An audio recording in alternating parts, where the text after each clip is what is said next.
Alright, welcome back to the Supercoach Knife channel. In this video, we're going to do a last minute update for game week 1. A couple of big names have gone down injured, and had some questions about it. Also had some questions about the structure of things like team lists and stuff. So I guess the big one and the more pressing one, given they play tomorrow morning, is around Travis Kelce. So um, got here that he's officially listed as questionable.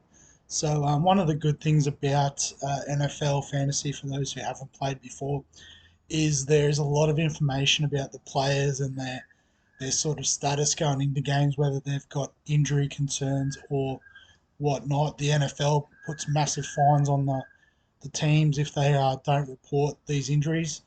Obviously, things like fantasy football, that sort of thing, they understand the value in that community, engaging in games and whatnot. So, yeah, they do put a lot of emphasis on those sort of things. So, questionable means that, he has a chance to play, he might sit out. So it is one we sort of have to sit and wait until the last minute. But because it is the first game, what you can do, if I go back to the team real quick, is you can just swap him out for whoever your bench guy is. If you've gone with a Musgrave as Laporta, even the Dallas Cowboys, Ferguson, tight end, they're all rookie price, perfect for your bench, but can come in and perhaps do a bit of a job. You know, yeah, if the report comes out tomorrow morning that he's out and it could be a bit worse than first expected, um, you could look at trading him out, but you do only get 26 trades. It is like Supercoach. There's not unlimited trades. Uh, and, assuming that, he's listed as questionable suggests that, it's not that serious of an injury.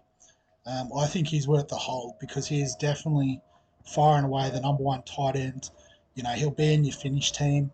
So the way I see it is you might as well just leave him in there, particularly given how much depth or value there is in the running back and wide receiver spots. You don't really need to downgrade to upgrade elsewhere, um, in my opinion. So, um, yeah, and you can see on the depth chart here, there's no one really threatening him, so they'll want to bring him back in as soon as possible.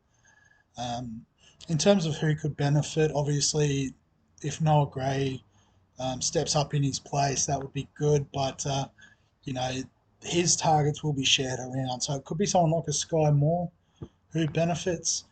Um, in saying that, they do spread their passes around. So I don't predict any one person to go off. There will be one. It's hard to predict two, potentially, but yeah, it does change from week to week. So it is always a bit of a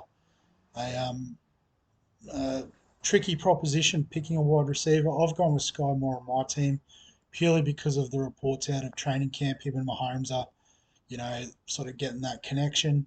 So hopefully he gets a few more targets his way. The other player that's probably a bit more of a serious out is Cooper Kupp. So he's definitely out this weekend. And if you go into the further report, it talks about maybe a couple of weeks. He could be put on the injured reserve list. So again, for those that are new to the NFL, injured reserve list is basically where they can put someone um, on ice for 4 weeks. So they can't bring them back early. So they are sort of made to sit out for 4 weeks to recover. And in that time, they can bring someone else into their squad. Um, so I guess, in terms of what that means for the LA Rams squad, a lot of people would be pretty high on Van Jefferson now as the number one wide receiver there at LA. I actually think it could benefit Higby and Cam Akers more. I think, maybe they'll have to go a bit more of the run game, which is obviously what Cam Akers is there for. Tyler Higby could be targeted a bit more as that reliable option at tight end. So, again, I don't think you're rushing to bring in any of these players in the Sportsdeck format because I think Jefferson wouldn't be the cheapest. Yeah, 7.25, no thank you. But I guess if you're in a redraft league, you could target Van Jefferson. Chances are he's, on someone's bench or even in the free agent list, so might be worth a little shout. But I think that's potentially where it's going. So in terms of my team, it hasn't affected me at all. If you did have Cooper Kupp in your team, I think he is one of, if not the most expensive wide receiver. Yeah, so he is. So you can literally trade him to everyone. Only 10% have him, but those 10% should definitely get off.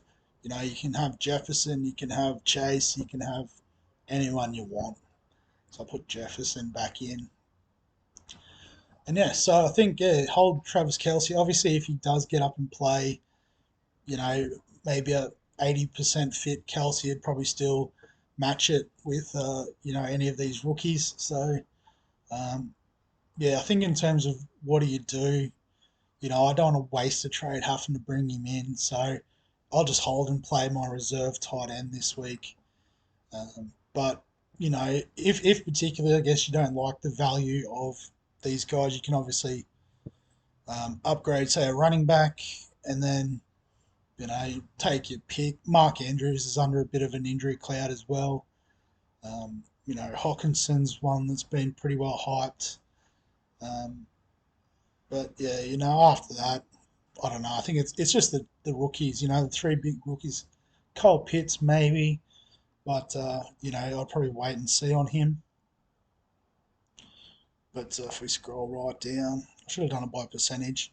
You could go a Kincaid for Buffalo, Laporta at Detroit, and Ferguson is the other one. So super pot at 2%. But he is the number one tight end in Dallas. I'll just confirm that on the old depth chart. Yeah, so Jake Ferguson is locked in. Dak Prescott's a pretty good passer. Um, yeah, he could definitely get some action, I think. So those are the options. But as I said, my thoughts are to put in Kelce. If you have the opportunity to have a look Friday morning before 10:30, you can leave it that late. I know a lot of people will be up and about with work, uh, but I know for me, I'll definitely be having a bit of a look at that time. So save my team. There's no real change except for I guess I have taken the VC off him now that he's not really a big chance of playing.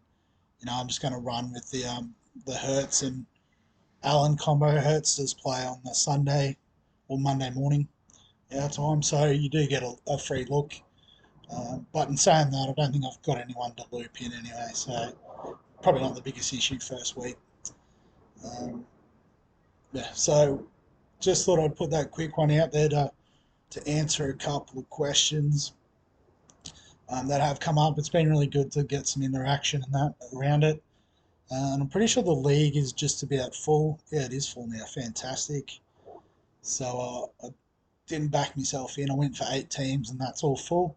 So we'll definitely feature that throughout the season. Yeah, cool. So yeah, we'll have a look at that, have some fun with it, and I guess if it's popular, we'll expand upon the league next season. But other than that, I'll keep it short and sweet, or as short and sweet as I can. So if you've got any other thoughts about the team or questions, it's been great getting lots of questions. Feel free to throw them in the comments section below. If you're enjoying the NFL content, remember to like the video, subscribe to the channel. Last check just before, I'm at 99 subscribers. It's dangerously close to the triple digits, so you could be the one that tips it over the line.